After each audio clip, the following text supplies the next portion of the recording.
boseka te na omeka kala mingi te tookóma na mbula sika nalati ya bakosi botunanga na somi yako combien elingo banda kala mingi te bato baza capable tina kokende odefa penda mukadi ya edingo nazoyebisa bino mukadi na edingo mpo kaka na bafeti ya balata bilamba ya kombo 2014 franchement faut changer bizaleli sino te nga na okachwa omone na bilamba cher na boîte me na palalière ne fufu na supu bilamba ngo mpe bolata ondire ya basoso bo excuse nga me bozwela yango wapi me ngai na mitunaka vraiment air moko vraiment vous avez quel âge bozomona te ma bilamba bozolata ezosekisa mindele bamona bino bafu vraiment bokende na Hollywood kuna bokende otourne film na Star Wars sino botika baje situation yo ebeba na bagénération tu bakoko ebele bana bafoti tina Kishasa vena bana Kisasa soki botiki idéologie wana pene kozala malamu bato wana baya bato kolanda te émission eza kitoko makasi landango na osombela secret mingi bozoseka me ngai nazomituna po ani bozoseka ngai nalati forme gabana esekisa bino po ani ne nalati ça coûte trop cher mangokoto bayaya n'importe quoi bamaster bolanda bobina nkila ebongo kila yango esali nini babétise wana nyonso bokenda nango wapi bozowelaka babiloko moko ezanga nango ntina na kini kuna ata brike moko bosomba te na kini obanda kolia matiti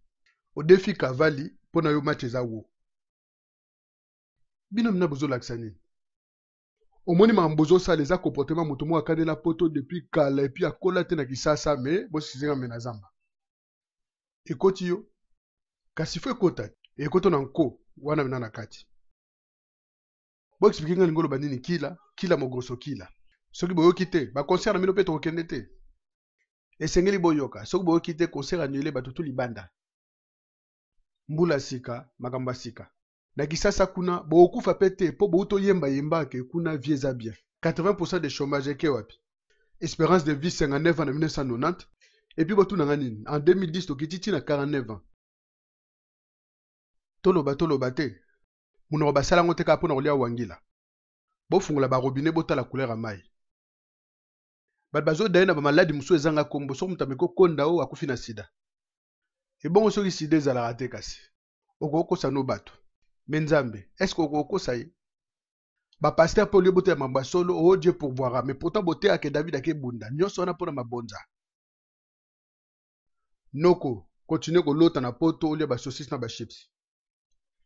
Imaginez par exemple, un poto na âge à 30 ans. Na poto awa, il faut travailler 42 ans pour passer aux retraite. Imagine si quoi ça la réchafaudage. Réchafaudage, on s'en tient à 72 ans, aux retraites. So komi mukolo lingozonga na mboka s'il te plaît. Si quoi zonga kuna na mboka bakangi en hôpital sécurité sociale les athées sengé le foot à mbongo. Aux retraite à 100 € par mois, famille pété les millions wana fo badame.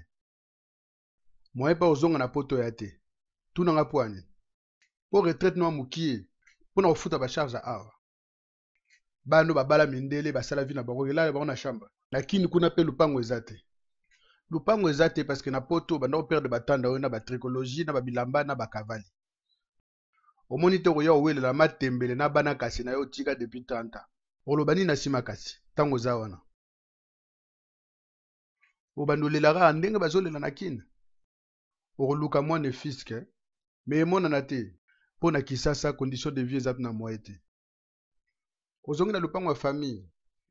ebongo olele pa ya nani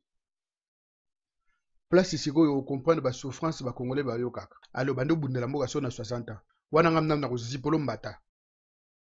bato bazobundela mboka sikoyo ozofinga bango yo guerre no eza soki na nzambe ya batriko naza président omoninga nalati kenzo noko lamuka et puis bajournaliste nayebi te so boza bajournaliste mais comment bointerrogeaka bato ya moshindu wani na bainterview mosusu boyede biso pardon moi eza te bokende ofilmele biso bakoba badauphin na bambisi ndenge bazonage ya vrai boule ça fait bientôt 15 ans yango oyo bareportage kaka koexplike biso ndenge wenge bapanzanaki soki lobi Suzuki aliaki kwakera bosali kotia sika tokendango wapi bo ex danseuse alobi intel aza ndoki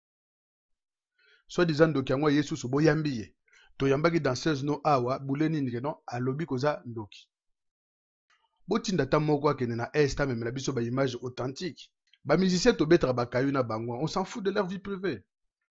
2 minutes à suspendre Gianni ba information yango wana tomeka nanu kovanda tosolola toyebela mboka na biso ezokende wapi ovanda nanu kimia na bapale baoyo bakolinga basambela soki mpo olingi kalinga steak zwa ata 1 seconde ya raisonnement meka nanu kotuna nzambe ata 1 seconde comment cela se fait-il que bakongolais bazosouffrir vi na bango depuis ezalaka kaka pasi na pasi bato balobi bamusicien te moto baosisa bapasi ya Congo botika bango tranquille kasi moko abimisa album na makambo na uti oloba comment expliquer un pays comme le Congo un grand pays dit démocratique lisusu 95% des musiciens bayembela moto moko nalobi makambo yango ndenge ezali na kritike te nalobi ndenge elekaki natindi motu te asala soki ndenge nini te bozo comprendre me naa na kondima ke bato balinga te un jour mboka wana ekobonga babule eza tro na bomi misu na poche soki nazwi temps na ozonga lisusu na développe na bino makambo eza to makambo ya oloba